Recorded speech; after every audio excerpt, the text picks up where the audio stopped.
Like Amit said, that in this film, the interesting part was their walking and singing alongside that. That is something that I found very seldom in any other music forms. Yes, in folk forms, but anything associated with classical is always very seated and very formal. So this session brought us to how the Qawwali is perceived by a non-performer, somebody who says that he doesn't have a knowledge of music, but yet has brought out a very sensitive aspect of the lives of Qawwal, Miraj Saab and Saklen.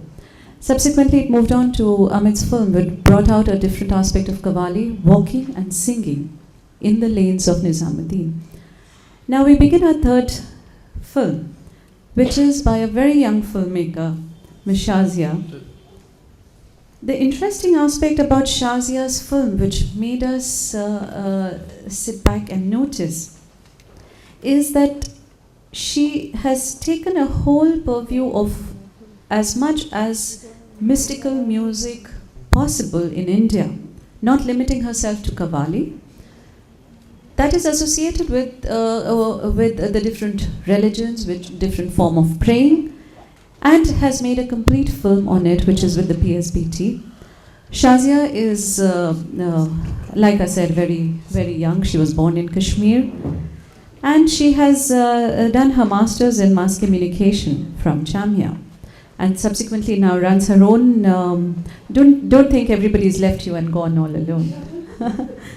And subsequently, she has set up her own film company, which is called the Saffron Films. She continues to do such good work with the music, and we need people like this, photographers, filmmakers, to document these mystical traditions.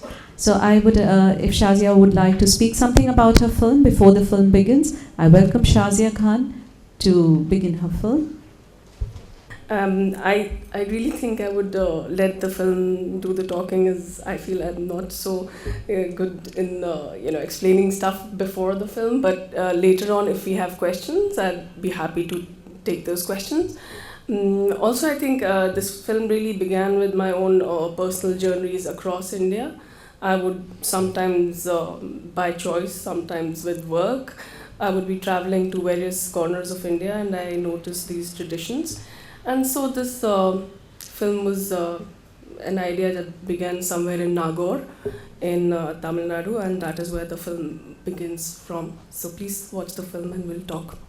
Ladies and gentlemen, that is Shazia Khan.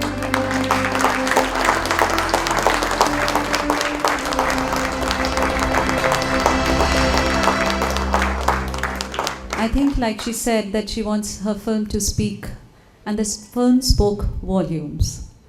And it, sometimes you live a dream, you think of something. The Qawwali seminar was a dream that I dreamt of 2 years back.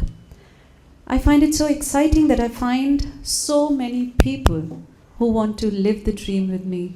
And that makes it all the more exciting to take this journey forward. More so when there's young people whom we always like to say that, that's the MTV generation, not interested in tradition.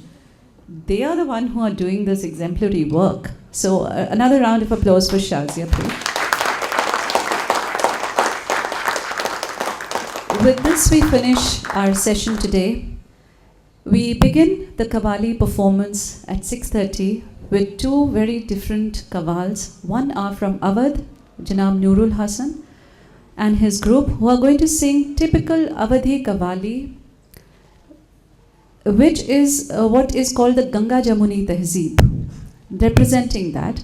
Then we have Janab Nazir and Nasir Ahmed from Hyderabad, who are going to be singing their own style of Qawwali, how it is sung. We shall look forward and not the least that, to have an audience like you all sitting across, being a part of this whole seminar, this whole journey of talks, discussions, photography, film, interactive sessions. A big round of applause to you yourselves for coming and making this seminar possible, having this interactive session here. Tomorrow again we have a session in the morning, in which we have a talk by Dr. Kuljit Shelley, which will focus on how Bulle Shah, Punjabi poetry especially, has come into the fold of Qawwali.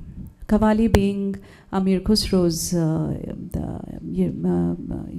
he's the one who started it, so should have been limited to Urdu, Farsi, Awadhi. But Punjabi has become a very strong aspect of it. So Dr. Kuljit Shelley is giving a talk on that. We have Dr. Gurinder Harnam, who's going to be talking about the musical structure of Qawwali.